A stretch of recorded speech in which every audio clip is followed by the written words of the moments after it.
What's going on, you guys? It's Bleed. It's your boy Al Mack, and this is the MMA post show.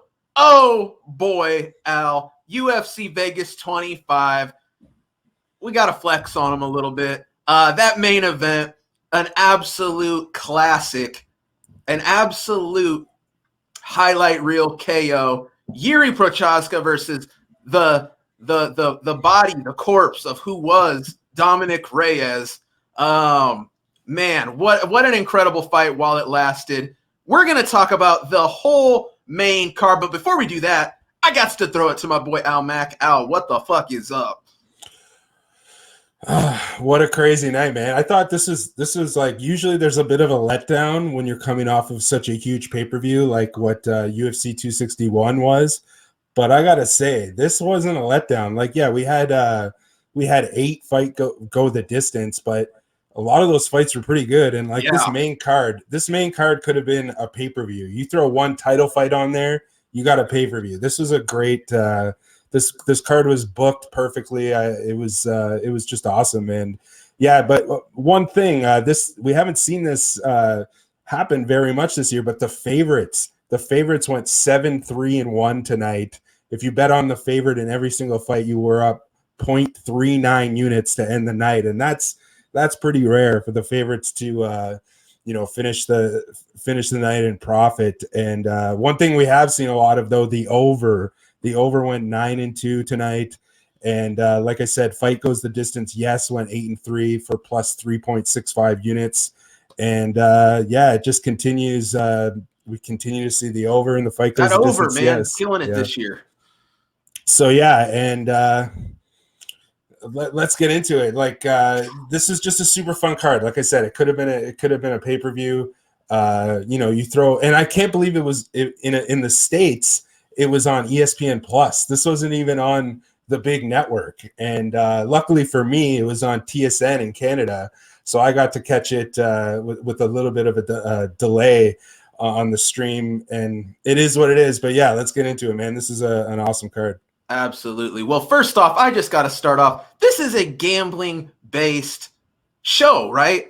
And what do you know? Bleed killed it. I mean, goddamn, dude, I am just on fire lately. I mean, I clean sweeped Wednesday, 1, Thursday, PFL, LFA Friday.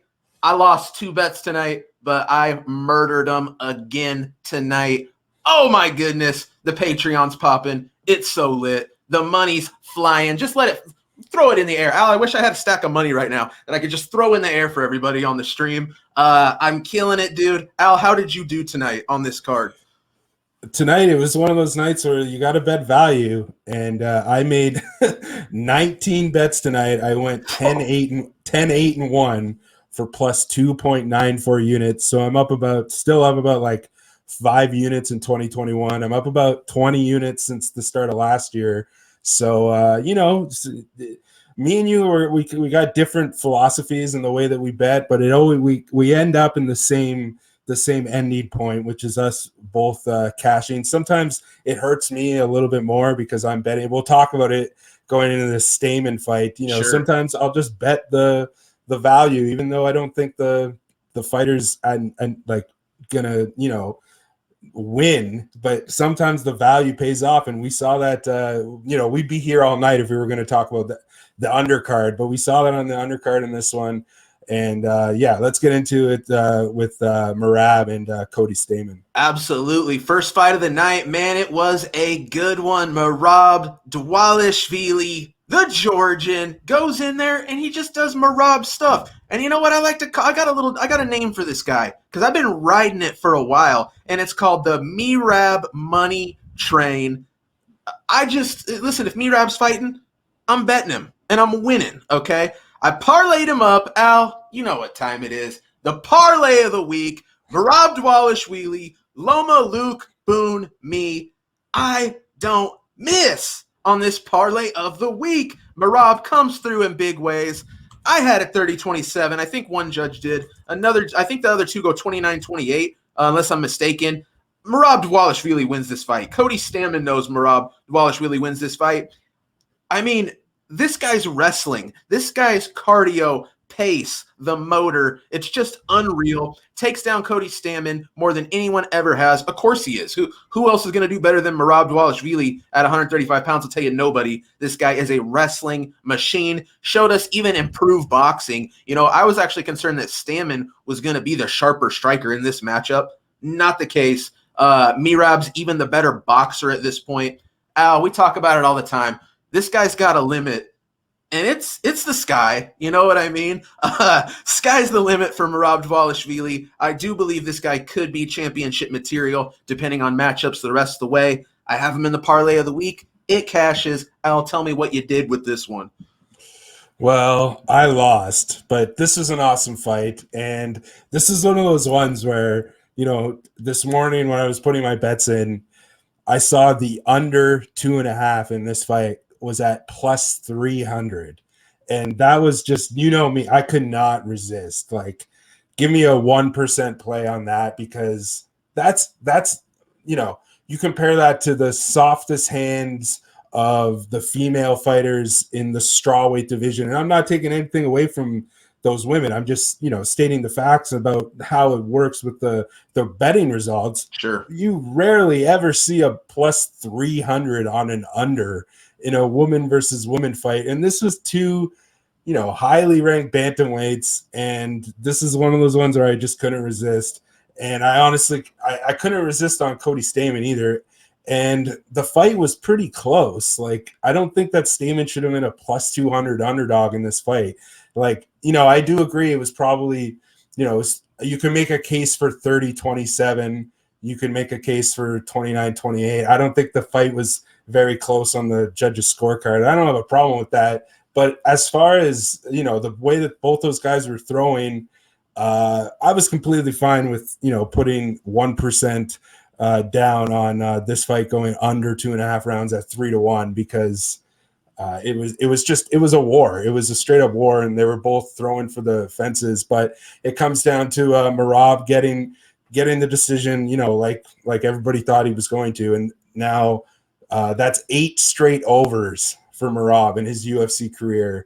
8-0 on the over for plus 3.04 units. Decision machine. So that goes to show you how 3.04 units across 8 fights. So you do the math. That's like more than minus 200 per over. And then to win by decision. So he's had 8 fights in the UFC. He has the 1 loss. He has 6-2 on the judges' scorecards, going 3.03 units on the to win by decision prop. So again, even on the to win by decision prop, he's coming in at he was minus 137 in this fight. So it's just interesting, man. This is the type of guy that I'm always going to try to fade, because somebody's going to come around and someone's going to make a case for beating him. But at this point, like you said, sky is the absolute limit.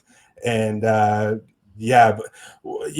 just can't get behind, take nothing away from Cody Stamann in this fight. This is a good fight for him. And I'm going to continue to back him. And I would love to see Merab actually get a step up that we can bet on him as an underdog, because then that's when I'm all over it. You know what I mean? That might be a fantasy, my man. This dude's on a tear. I think, listen, it's going to have to be like a contender fight or like a championship fight, I think. And even then, it's going to have to be like Petr Yan or somebody as a champion, I think, to ever get Merab as an underdog. And that sounds like a damn good fight, dude. So I'm a big guy. I just love the dude. Merab Dvalishvili, like I said, a money train. I've been writing for years. I mean, the win streak this dude's on, I've literally just siphoned money off the books every step of the way. And, it's always depending on matchup, right? But I don't see this coming to a stop anytime soon, unless it is in that championship level situation. And even then, who's to say that this guy's not going to go out there and just take everybody down? Cody Stamann had over 80% takedown defense coming into this fight. That number took a huge hit tonight. He's probably looking at about 50% when you come out of a fight with Merab. Just absolute insane. I love Merab. Cash is the parlay of the week. Al, should we Should we move on? Yeah, speaking of fighters that you love, this next fight, this is a guy that I love in Sean Strickland. Oh, and my this is a great fight. goodness. I am with you, Al. I was just talking about the parlay of the week, right, Cashin?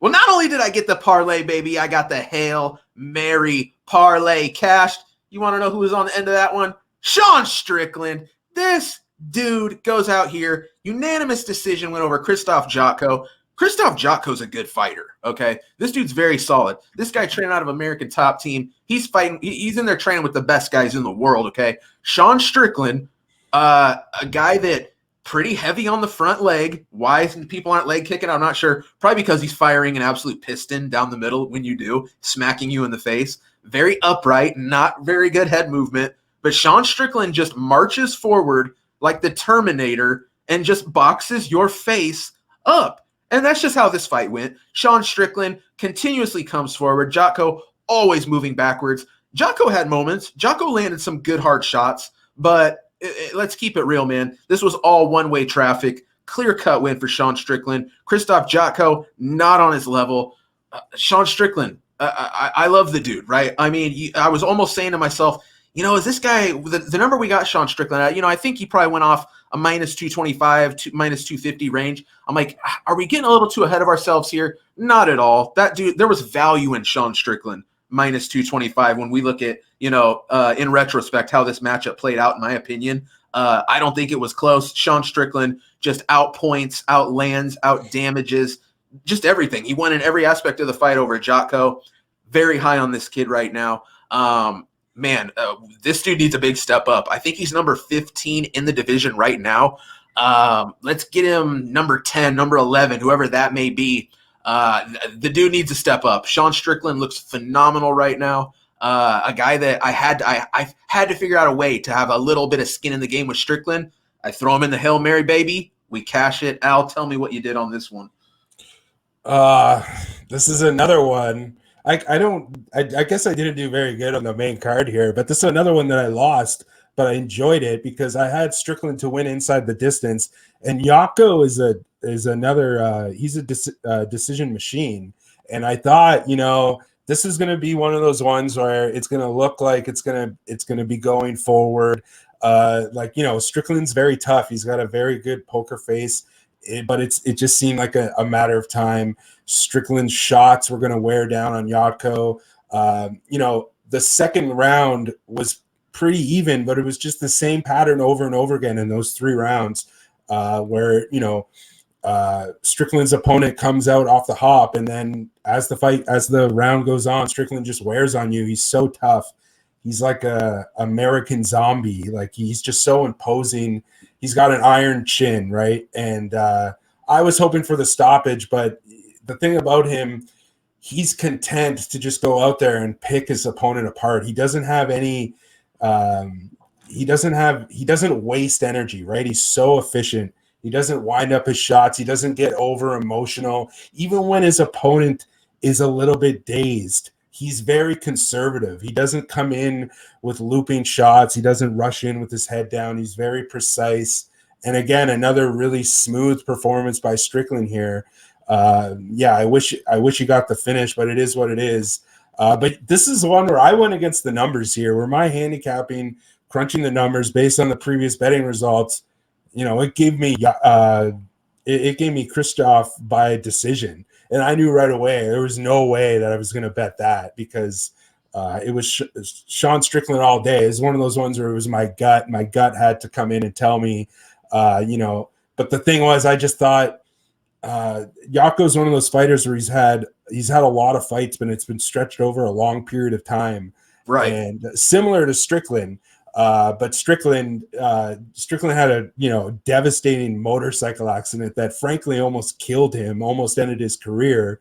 And since he's come back, he's been undefeated. He's 3-0 since he came back. But my point was here that I just thought Jotko wasn't going to be the same guy that we thought he was. That the numbers reflect him to be, and I just thought that Strickland was going to get that finish. But I guess I underestimated him a little bit. But, dude, Sean Strickland is a serious problem. You know what the fight is? the fight to make, and this might be too big of a step up, but how good would Sean Strickland versus Kevin Holland be?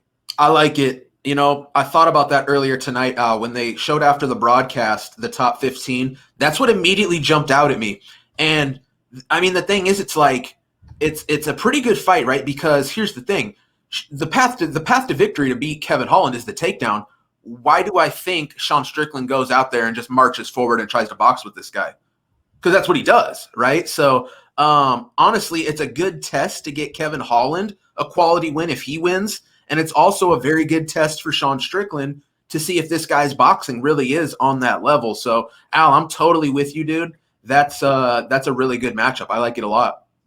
Yeah, and it's interesting. Sean Strickland, you know, he's got a loss to Kamaru Usman. Right. Like this guy, like he's legit, right? And that's down a weight class, you know. Yeah, he figured out, you know, after his accident, you know, I can't keep cutting down. And it's this type of thing where, you know, you're recovering from a traumatic event or, you know, even just an injury. You're going to try to come in at that weight class higher and then work to come down. But Strickland's the type of guy who, you know, he was like a middling, you know, trying to crack the top 15 when he was in welterweight.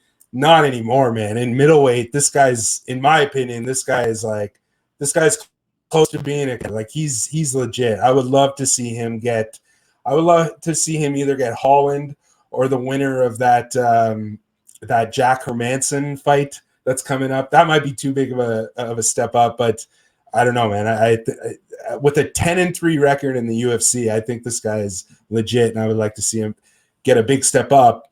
And what's going to happen, I just thought about this as I was ranting, is he's going to step in. He's going to be one of those guys to step in. I know that he does camp in Vegas. He's probably going to, you know, we got a stretch of fights that are happening in the U.S. He's going to probably continue his training camp.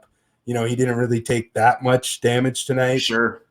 So I wouldn't be surprised to see him come in on a short notice fight, and I'll be all over him when he does. Yeah, I'm totally with you, dude. That sounds crazy accurate. Here's one thing that I'm not sure a lot of people are aware. You want to know who this guy's current main training partner is? A guy named Marvin Vettori, okay? I'm going to tell you right now, when this guy goes into the gym on a Tuesday, he's getting harder work sparring Marvin Vettori than what he got out of Jotko trying to win a fight tonight. And I'm not overstating that. This guy has said, you know, they have to be pulled off each other. They're bleeding. Yeah. They're going for it. I mean, and Marvin Vettori is one of the best middleweights in the world, okay? And Sean Strickland is probably pushing this guy. You know, iron sharpens iron. There's a reason why both of these guys are on such tremendous runs right now, and it's because they're elevating each other every freaking day, and we're seeing the results. It's just that simple. Yeah, man. Should we move on now? Yeah, and, you know, from going to talking about a guy that I love to a guy that I think is a meathead to Ian Cuțelaba, but you know, I'll say what I want about him. This is an amazing fight, and let's talk about it. What did you think about this one, dude? This fight was a banger. Hey, listen, we got some point. I got a lot to say about this fight, really, man. Ion Cuțelaba, Dustin Jacoby, split draw. One judge sees it 29-28 Cuțelaba. One judge sees it 29-28 Jacoby. One judge sees it 28-28. We got ourselves a draw here, folks. I had a bet on Ion Cuțelaba, and I'm a little bit irritated, to be honest. Don't get me wrong. I'm going to absolutely take a draw over the L on a Jacoby win because, personally, I didn't see a 29-28 Jacoby performance. I think the best thing, which, you know, Paul Felder absolutely and Bisping, I think, agreed with me. I think that was a 10-8 first round. I honestly think Cuțelaba even won the second round, okay? I probably would have scored that 29-27, okay, as opposed to even 29-28. To me, that was a 10-8 first round by Cuțelaba.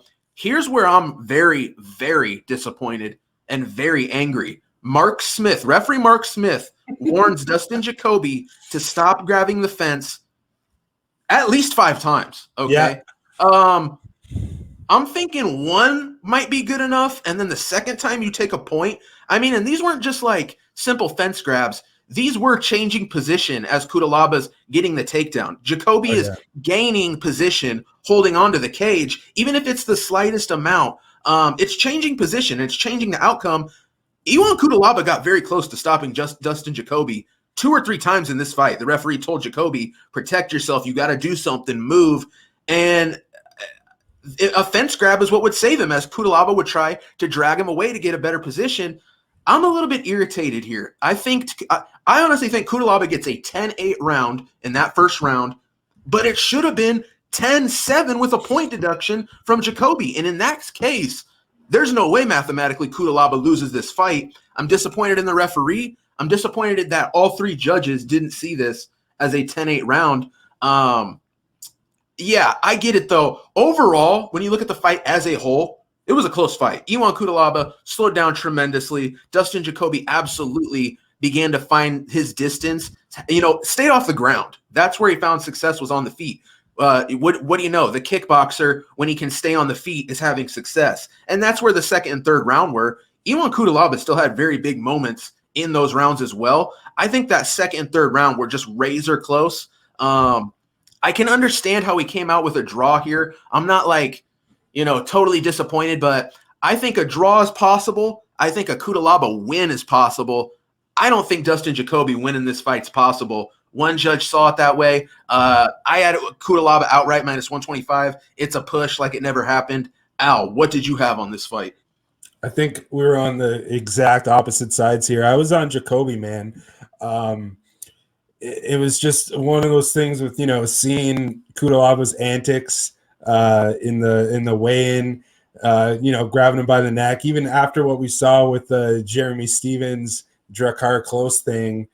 And let's not even get into it, but just gave me extra motivation to bet against this guy. I really looked into the way that Dustin Jacoby reacted to the way that happened. Jacoby seemed to just be, he wasn't pulling out of this fight, because of an injury, because of what Cuțelaba did to him, a la Drakkar Close. But yeah, I have to agree with you. And in my notes, I said, it's funny. And we can get into something else here. Mark Smith had himself a night tonight. Because, boy, did he. He had a legendary performance, didn't he? It's funny. Like, Mark Smith had, he DQs Randa Markos, and which we can get into in a bit. But let me just finish this thought. But, I mean, he DQs Markos for an accidental strike to a grounded opponent, which is really just a stupid rule.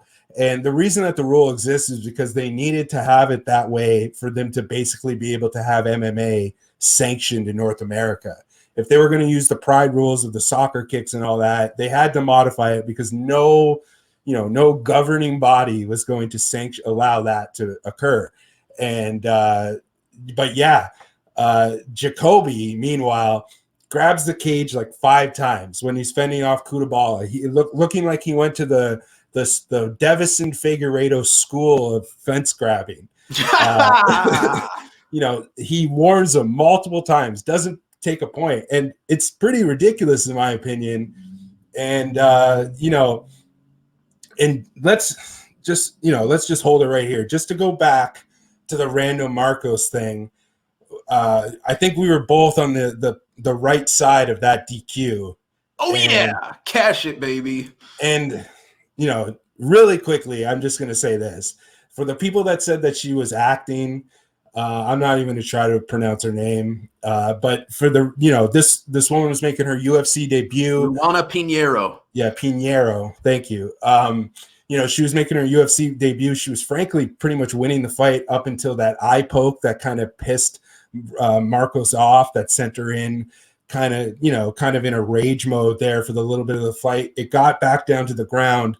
And then as she was getting back up, apart from it just being her toes, the fact of the matter is that she was, when you're kicking somebody in the face and she wasn't expecting it, it's a blindsided attack, right? True. And, it takes the wind out of you. And then she also kicked her in the stomach right after, which, that could have been also what she was feeling, was that kick to the stomach, which is obviously not an illegal strike. But I think that explains a lot of just the way that she looked. She looked really dazed.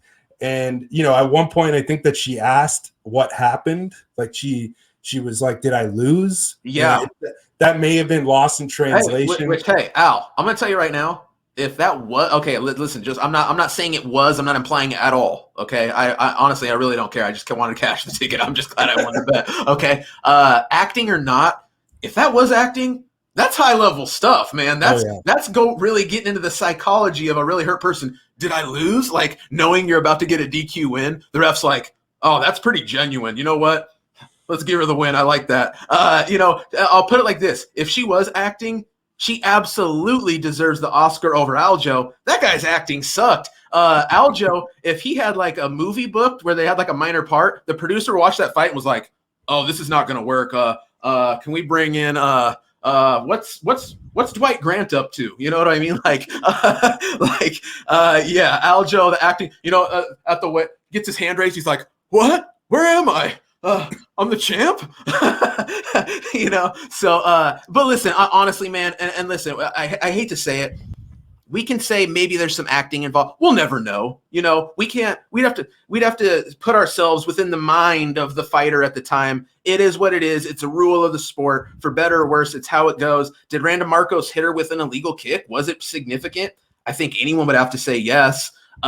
Did she maybe play it up? Maybe not, though. Maybe she was absolutely devastated and the fight shouldn't. Oh, listen, we want to talk acting. Like another thing, she was carried from the octagon to the back. I mean, that's commitment to the role right there, Al. So, but again, I'm not implying anything. I'm going to give her the benefit of the doubt that she was hurt. She absolutely was dominating the fight, dude. Those were some of the best judo throws I've ever seen in my life. That was sick. I did want to see the chick's gas tank. I wanted to see if she could go deeper into a fight and maintain that pace. Still have question marks, but nonetheless, dude, that was a good performance. I'm glad we both cashed on it. Al, go ahead. I kind of stole your point there. No worries. It's just like, you know, I'm a fan of Randa Markos. You know, she's a Canadian. I'm a fan of hers. I was on the other side. I thought she might have been a little bit outclassed in this fight, but, you know, it's a dumb rule, and it should have been a no contest. And that's why I think Mark Smith is an idiot. If she wasn't able to continue, you know, it's apart from like what looked like, you know, in the midst of a fight. You know, I'm not going to say that Peter Yan meant to knee Aljo, but it was just like in the midst of a pretty heated fight. And it's just a lot different. And with the Aljo thing, it was like, yeah, that's a title involved. So, you know, the acting is there's, you know, if you're approaching this like from an investigator's perspective, you know, there's no motive for Pinheiros to have faked this. She was making her UFC debut and dominating. Yes, there was no motive for her to, you know, it's just it doesn't make sense. And it's, to be legit, it's pretty disrespectful that the first thing that Paul Felder said, a fighter himself, was that she was acting. Like, I think that's a little bit more down the road of Joe Rogan or something like that. But, you know, it was just it was just unfortunate. But we won, and I had the under in that fight too, which is like a nice plus 195. But anyway, let's go back to Cuțelaba and Jacoby. Yeah, this is one of those things with Cuțelaba. He was slowing down big time, but I had the over 1.5 in this fight, and I had fight goes the distance, which cashes like a plus 235. Yeah, which I gotta keep it real, dude. That sounds like a crazy bet to me going into this fight. So congrats on catching that. That's crazy, dude. At the same time, though, not a bad bet. Jacoby, I mean, he is a finisher, but at the same time, once Cuțelaba got past round one, you were looking pretty good. So yeah, not a bad bet, I guess. It won, so it's a great bet, right? Plus money bet that won, it's a great bet. So something that I've just been learning to do is to stop, you know, judging a fighter on their entire career and kind of just like take how their career is going right now. Sure. And if you look, Jacoby, you know, 3 fights in the UFC since coming back from Glory, and 2 decisions. And I was like, I think that Iron Cuțelaba is a little bit plotting. And if he can catch him in that phase where he's, a little bit gassed, I thought he might have just been able to stay on the outside. It didn't really turn out that way, but it is what it is. It was a good bet. I liked the way it went. And yeah. No doubt. Let's move on. Like I said, regardless of which side you had, it's a draw, split draw. So Al cashes his bet. Damn, yeah, I get mine kicked back on Ion Cuțelaba. I don't know, man. Do these guys run it back? Like, yeah, I think they have to, because Ion Cuțelaba is now 4-5-1 in the UFC, and I think that Jacoby has a sub 500 record too. But I mean, he's 2-1-1 since coming back. Right. He did have a previous stint years ago. Yeah, and in Bellator, and then he's a pretty awesome athlete, man. He's a kind of a combat sports legend, fighting at high level glory kickboxing, and also fighting in 2 top promotions in MMA. I think that's pretty awesome. But yeah, this is a fight that would draw. This is the type of fight you put on, the prelims of a pay-per-view.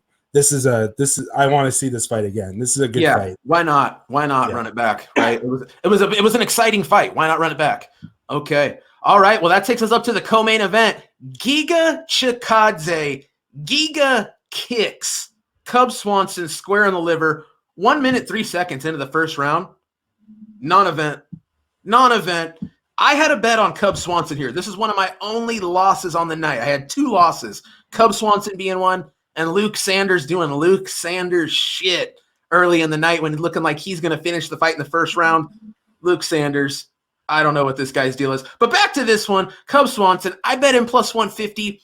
I felt like if Cub wouldn't spend as much time in the kickboxing range in this fight, put it into the clinch position, take it to the mat, use some of that high-level jiu-jitsu we know Cub Swanson has, I thought he could be a good test for Giga Chikadze. We never really got to find out. I mean, Giga Chikadze comes in here. The fight starts standing. Giga Chikadze, the kickboxer, goes out here. Cub Swanson spends, I guess, a minute too long in kickboxing range, eats an absolute devastating, pinpoint perfect body kick from Giga Chikadze to the liver. His body shuts down. He can't respond.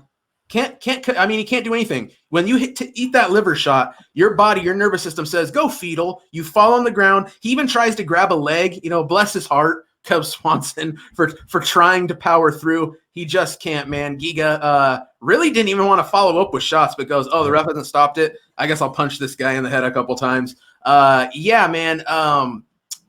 Cub Swanson, we just never really got to see him get it going. A minute into the fight, Giga Chikadze lands that shot. Giga Chikadze, though, man, I said if he can get past Cub Swanson, this dude is the real deal. I wish we could have seen him get tested a little more. I wish we could have seen Giga. If we would have seen Giga go out here and just put a beating on Cub Swanson for 3 rounds, I feel like I have a much better read on what Giga Chikadze is capable of, because the dude is 6-0 in the UFC, but we've seen in fights where he has struggled in certain positions. At the same time, he's getting these fights where he's winning very quickly as of late. I wish we could see it. I feel like I just don't know the full story on the skill set of Giga Chikadze. If he doesn't land that liver kick, if you can catch the kick, get him to the ground. He's not very good once he's down there. That was going to be Cub Swanson's path to victory. We just never saw it. Giga Chikadze blows through Cub Swanson. We don't learn much, man. We know Giga Chikadze is a very deadly striker. We know that the Giga kick is for real. At the same time, dude 6-0 in the UFC. How can you continue to doubt this guy? He's on the second best win streak in the division. Giga Chikadze, man, he's looking good. He's looking real good. This is like I said, one of the only losing bets I had on the night. I took that plus money on Cub. Man, 1 minute in, smoked finito. Al, what'd you have on this one, dude? Well, this is unfortunate. I had Chikadze to win by decision, and the way that I came to that was, you look at it, before this, he had 5 fights in the UFC, 4 of them by decision. And then you look at Cub Swanson, in his past 10 fights, 5 of them were decision wins. So between the two of these guys, you're talking about 20 units on the to win by decision prop. So for me, and I kick myself because I talked about it last week where I said, you know, instead of taking a guy to win by decision, I'll take an over and the money line. And I got to tell you, today I stared at this one and I was like, should I do that? And I was like, no, this is a good bet. This is the right bet to make. Chikadze, and it just came down to, you know, Cub Swanson is as tough as they come. And I wasn't handicapping that he was going to kick him in the liver in less than, you know, less than half of the first round. And like I said, Cub Swanson, as tough as they come, like a UFC MMA legend. And he was grimacing like the way that I grimace when I like stub my toe walking up the stairs. Like that kick took the life right out of him. And, you know, I had Chikadze winning this one by decision. I'm not too happy with the way that it played out, but it is what it is. Chikadze's the real deal. It's just the second stoppage victory for him. Like you said, now 6-0 in the UFC. And then this is interesting. He's turned plus 5.7 units on the money line. So tonight, as a minus 170 favorite, you were kind of paying a little bit of a price, because this guy has been kind of an affordable bet. And, you know, he called out Maxwell Holloway, which is just insanity. Sheesh. He also he qualified it by saying, if that doesn't make sense, I'll take Calvin Kattar. And let's be clear, when Calvin Kattar gets done putting his brains back together after what Max did to him, I would love to see Calvin Kattar versus Giga Chikadze. That is a banger. You know what I mean? Like that is a lot. That is such a good fight. And it might be a little bit too much of a test, but this is the type of fight where I think it's perfect for Kattar, because, you know, I think Kattar needs a big step down after the brain scrambling that he got from Holloway. So maybe we can do that. And like, I don't know, Chikadze probably should find another fight before then, because, you know, it would probably be October that we see Kattar step back in the octagon. So like, I wouldn't be surprised if we see, you know, another one of those situations where we might see Chikadze step in a short notice type situation, because if he's waiting out the Calvin Kattar fight, I think he's going to have to wait a little bit. But if I'm Calvin Kattar's camp and I see that, that's the fight I want, because Kattar's a bigger guy. You know, I can't even get into breaking it all down, but I think that's a pretty good fight for Calvin Kattar. And at the same time, I understand why Chikadze would want to fight him. But yeah, that's a hell of a fight. Sign me up, but he's going to have to wait a little bit at least. Yeah, like you said, man, we need the liquefied brains of Calvin Kattar. They're probably just coming together. They're like Jell-O that's been in the fridge for 2 hours. It needs just a little bit longer, you know what I mean? Yeah, dude, I'm totally with you. So should we move on to our main event here, Al? Oh, God. Oh, should we ever? Oh, boy. Al, hey, people, if you watched the show last week, we gave you a little look ahead. And you know what me and my man Al said? We said, you know what? Jiří Procházka. This is the guy. This is the spot. This is the time. And boy, were we right, Al. Jiří Procházka, like I said earlier in the show, defeats the human being formerly known as Dominick Reyes. He took his soul, he put it into a small jar, and then he stuck it in his ponytail, okay?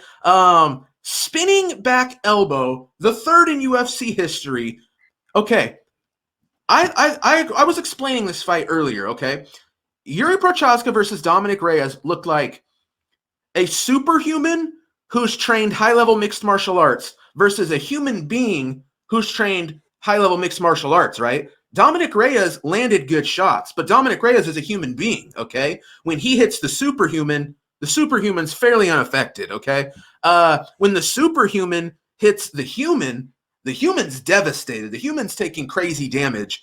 That's how this fight played out. I mean, this fight started off pretty close. Dominick Reyes had some success in this matchup, okay? But as time progressed, which, Al, I got to tell you, and don't get me wrong, it wasn't great odds, but I told people, and I never use the L word. I don't even want to say it right now. You know, it starts with an L, ends with an OK, okay? But if there was ever one of those, this fight not going the distance was it, okay? There was just no way this fight could ever last 25 minutes. And that's just the truth, okay? Jiří Procházka, for better or worse, has a style. Again, I keep hammering on it. You can't prepare for this guy.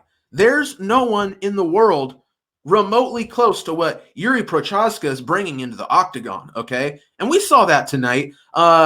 This dude's just on another level, okay? He keeps his hands together to power up his fire chakras. He gets ponytails put in to give him mystical powers of the ancient samurais of Okinawa circa the 14th century. He's a warrior spirit. If he lived in medieval times, he would be riding into your village on horseback to decapitate every man, woman, and child until your genetic pool was extinct, okay? This guy is on another level. He might not be a human. I am all in on Jiří Procházka. I was tonight. We cashed it up. Okay, I gave out Jiří Procházka. I said, listen, I get it. It's a risky bet. Dom Reyes is a very tough guy, but I'm going to shoot my shot. The dude gets down to minus 125. We're talking almost even money, okay? Which that's the play I gave out, right? That's the play I gave out. Just Jiří Procházka straight. It hit me before this fight. I go, Jiří Procházka's not winning by decision. I really don't see him even taking the opportunity if Reyes gives him a sub. I just feel like this guy would posture up and rain down strikes. That's just his style. He's a highlight reel guy. I said, Jiří Procházka's going to win by knockout. So went ahead and doubled up. Said, give me that Jiří by KO plus money. Al, banger, seals the night. Big profit. Units acquired. Money in the bank. Can I be stopped? I don't know. Jiří Procházka was the side. He's the man. This dude will be getting the next title shot after Glover Teixeira versus Jiří Procházka. Al, take it away before I think of 20 more minutes of stuff about Jiří Procházka I can say. Yeah, this was, for me, it came down to me either having a profitable night or a not profitable night. It came down to this fight.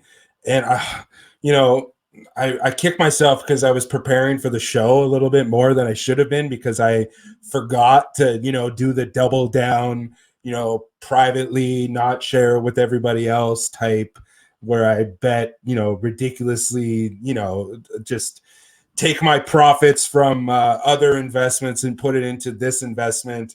And I didn't do it. And I kicked myself. But Jiří Procházka on the money line. And then I also had fight goes round 3 no, which only cashed by 31 seconds. And to be honest, I was pretty nervous heading into the second half of that second round. And then, Procházka, it's just a performance. Like he covers distance so quickly. He has such an unorthodox style.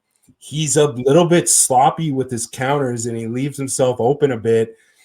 But you think like, oh, this guy's just too tough for his own good. But you're also just like, is he? Or is this all just like a thing? Because like he talked about the book, The 5 Rings. And I took a lot, like I read into this a lot. And the thing about the 5 hit me with it all. I got to know now.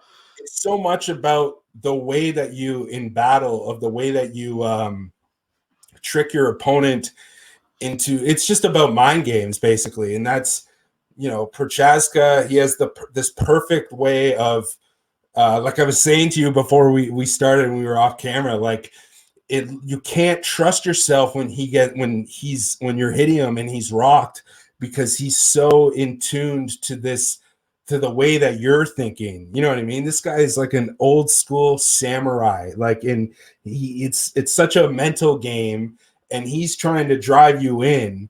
And at any point in this fight when he looked rocked, I really don't think he was rocked. I think that he just has an iron chin, and it's almost it's akin to like peak Anderson Silva.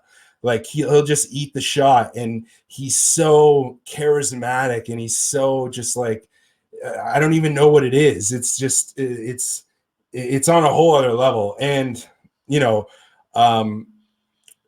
reminds me a lot of Adesanya in the way that he's just a little bit too animated in the way that he fights. He also kind of reminds me of like Manel Cape, to a lot lesser extent, and just a little bit like he's clowning too much. And I was literally writing that like he's clowning too much. And as I was writing that, massive spinning elbow. And this was just, is it the knockout of the year? I think it is. Like, give me another contender.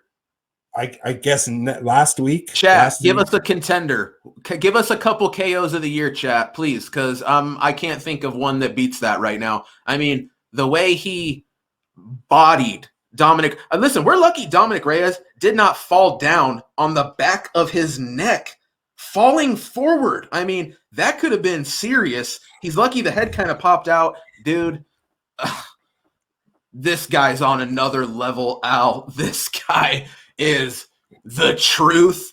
I mean, listen, it's hard to say. And I even said this week. I'm like, yeah, the guy eats shots. Yeah, the guy doesn't respect his opponent's ability to hurt him. Yeah, I would normally go against a guy who doesn't respect the power of a current top-ranked UFC light heavyweight, especially a precision striker like Dominick Reyes. And Dominick Reyes hit him with some really good shots early in that fight, and this dude really did not care. I will say, I think he ate a shot that hurt him. I do think there was one shot that hurt him, and he kind of needed time to get his center of gravity back, get his wits back. But at that point, he had already put a lot of damage on Dominick Reyes, and Dominick Reyes, I think, kind of tried to jump on him, but at the same time was just wary. Even a wounded Jiří is throwing absolute touch of death shots. Yeah, I mean, and sure enough, he gets his wits back about him, and it's just on. You know what I mean? At that point, it's almost like he almost needed to get hurt to go, okay, now let's stop playing with my food and let's go ahead and get out of here.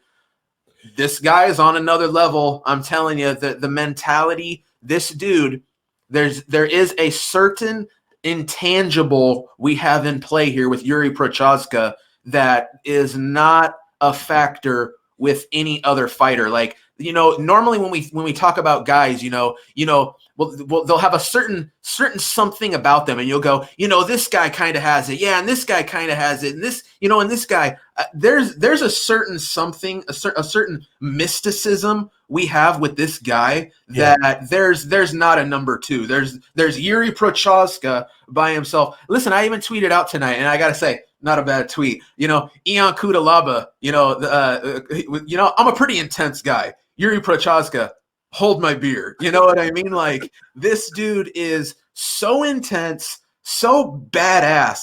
And I got to tell you, Al, I'm just the biggest fan at this point. I'm all aboard the train. I need to see more. I need more. I need more Jiří right now. And let me tell you something, Al. There's no doubt in my mind.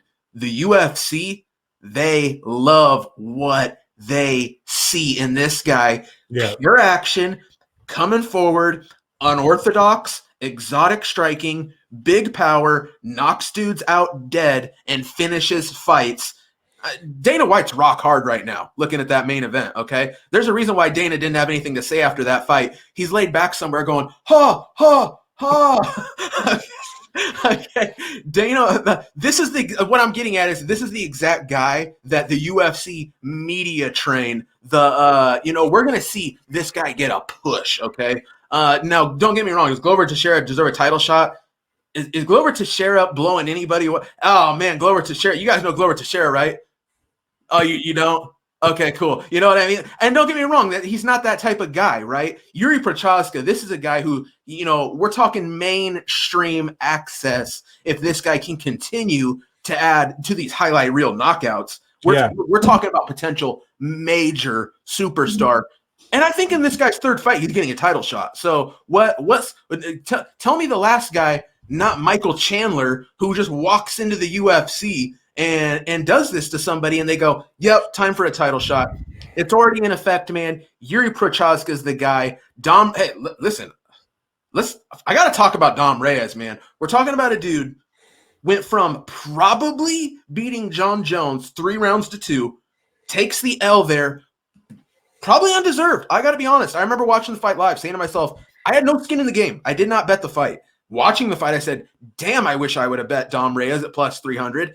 When they went to announce that decision, I thought we had a new champ. I thought Dom Reyes had done just enough to beat John Jones. They give him the L. He goes in there against Jan Blachowicz, a heavy favorite, a fight he was supposed to win, a fight I thought he was going to win. Gets blown through, just beat up and finished. And here we are yet again, a very similar outcome. The dude gets beat up and finished. Unbelievable. A guy a year ago, I'm thinking, is getting his hand raised against one of, if not the greatest fighter of all time. And now we're talking about a guy on a 3-fight losing streak who's been finished in devastating fashion 2 times in the last 4 months. I mean, how quickly the tide turns in this game. Dom Reyes, what's next for him? I don't know, but it's a step down. It's a step down. You know, it's top, maybe a guy that's right at 10, a guy that's in the 12, 13 rankings. I still think Dom Reyes is a good fighter. I just think Jiří Procházka is just on another level, and we saw that tonight. Al, give me something here. I know I'm going off. No, I mean, how could you not? Like, we could do a full podcast on Jiří Procházka. Yeah, oh boy. This guy's that's for the people who don't know, like, this guy, he was the Rizin light heavyweight champion. And if you don't know what Rizin is, it's basically like the lineal continuation of Pride. Right. Like, up until, like, I always put out my betting trends. I couldn't do it with Jiří Procházka up until 5 fights ago, because 5 fights ago, they were still fighting fights that were longer than 5 minutes. Okay. This was, the first round was 10. And then the next 2 rounds were 5 minutes and 5 minutes. Rizin got away from that, luckily. And, but yeah, like, this guy, he's on a whole other level. And I just wanted to talk about quickly the thing with the only time that we seen him got knocked out was against King Mo and in Rizin. And I watched that fight today. So did I. He wasn't really knocked out. Like, he was knocked out. Like, he was down. He got dropped. But if that fight's in almost any other promotion, like, what do you think? Like, I thought he was still. I honestly, I thought it was fair. I thought it was a TKO. But here's another thing you got to add on. He fought earlier that night. That was his second fight of the night. Okay. So, you know what they're not going to have him do in the UFC? Fight 2 times in a night. You know what I mean? So put a little asterisk by that in my book. You know what I mean? And then the only other time the dude's been finished is by submission. But we're talking, first off, let's also another asterisk, because King Mo knocked him out in 2016. I mean, we're talking 6 years ago at this point. Exactly. And then he was submitted like 9 years ago. So this dude, we're talking about a guy who was finished when he was 21 and 23. You know what I mean? Not the monster that we've seen emerge into the UFC. They talked about it on the broadcast. Jiří Procházka delayed his UFC tenure, okay? This is a guy who said, let me murder everyone in Japan. Let me dominate the outside the UFC scene. And when I feel ready, when I think the time is right, I will take the step into the UFC. And he did, to high-level competition in Volkan Oezdemir. And he just blew through the guy. And then you know what he did tonight? Blew through a guy that probably beat John Jones. Do I need to say it? You guys know the limit. It's the sky, okay? The sky is the limit. Jiří Procházka, I'm all aboard, baby. Al, what else is there left to say? Just really quickly before we move on to what's ahead here. The thing about Procházka that makes him, he's still really young, and he fought at heavyweight in Rizin, and he probably's got maybe one good weight cut down to 185 in him. Oh boy, I don't think that. I don't see, Al. He's a huge dude. I don't see that one. You put him in you might be right, but still, I mean, this guy, he's got super fight written all over him. Like, let's wait, let's cool it down a little bit. let's get him, he's going to fight for the title. And even if he fights Blachowicz, Blachowicz is a little bit of it's a bad matchup just because of the Blachowicz wrestling is on another level. And I think that Procházka, if he tries to play those games with Blachowicz, it's such a crazy fight though. But I do think he can beat Glover Teixeira. I think that's a really good matchup for him. But I think, the sky's the limit. Like, this guy has a huge career in front of him if he wants to keep fighting in the UFC. Like, I think, and then also he's an international superstar. He speaks Czech, he speaks English, he speaks Japanese. Wow. He's, he is the perfect guy, right? Like, and I think this is all part of that, the UFC kind of rebranding themselves into a universal MMA organization, and they're going to be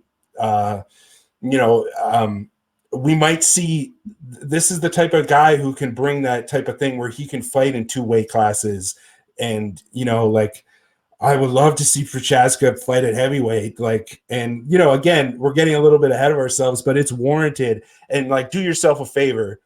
And we didn't talk about this enough leading up to this fight. I mentioned it just a little bit before we finished last week, but do yourself a favor and watch Jiří Procházka's fights in Rizin on YouTube.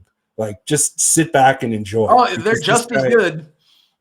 He's a killer, man. Yeah, they're just as good as what you saw tonight. So if you're feeling like you need more action, he's got about 10 fights where he gathers a few more souls on his way. If you want to see the lead up to tonight, dude, it's phenomenal. The UFC does a disservice to themselves by not acknowledging Rizin, right? Because it just, I don't know why they do it, but I guess I don't even know why they do it, but for some reason they just, Paul Felder even said, you look like you've been doing this for years. And I just I shook my head. Hold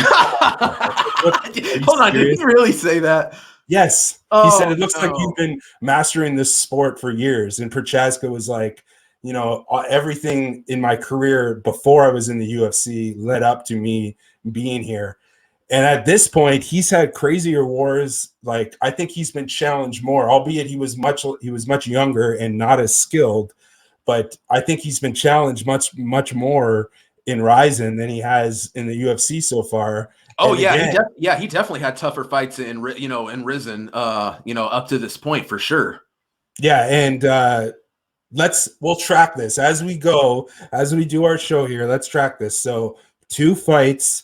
2 inside the distances, a $100 bettor who has bet on Procházka inside the distance is now up $450.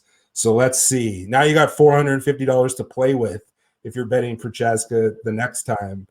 And I got to tell you, Procházka and Blachowicz, and as soon as you can do that fight, I don't know, where you do that fight in Prague, you do that fight in Kiev and Warsaw.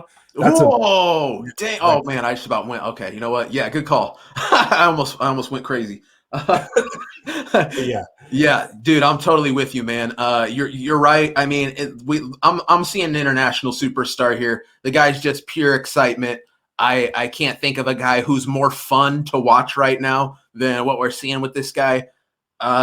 Dude, I can't wait. Glover Teixeira, Jan Blachowicz can't come soon enough because I got to know who Jiří's fighting next. So there you go, folks. That's a wrap.